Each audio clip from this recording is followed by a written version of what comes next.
ভারতের পশ্চিমাঞ্চলীয় রাজ্য মহারাষ্ট্রের নাগপুর বিমানবন্দরে জরুরি অবতরণ করেছে বিমান বাংলাদেশ এয়ারলাইন্সের একটি ফ্লাইট। ঢাকা থেকে ছেড়ে যাওয়া ফ্লাইটটি সংযুক্ত আরব আমিরাতের ইউএই দুবাইয়ে যাচ্ছিল। জরুরি অবতরণ করা ফ্লাইটটিতে 4 শতাধিক আরোহী রয়েছেন।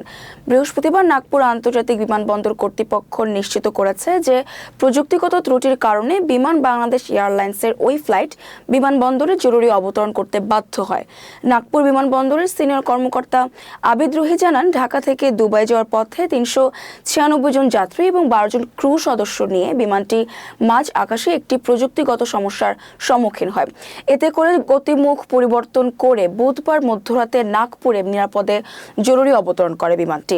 বিমানবন্দরটির একজন ঊর্ধ্বতন কর্মকর্তা সংবাদ সংস্থা পিটিআইকে জানান, ফ্লাইটটিতে থাকা সমস্ত যাত্রী এবং ক্রু সদস্যরা অক্ষত রয়েছেন। ফ্লাইটের সব যাত্রীকে অবতরণের পর নিরাপদে নামিয়ে দেওয়া হয়েছে বলেও জানান ওই কর্মকর্তা। বিমানবন্দর কর্তৃপক্ষের পক্ষ থেকে জানানো হয়েছে, বিমান বাংলাদেশের অন্য আরেকটি ফ্লাইটে দুবাইগামী যাত্রীদের নির্দিষ্ট গন্তব্যস্থলে পৌঁছে দেওয়া হবে।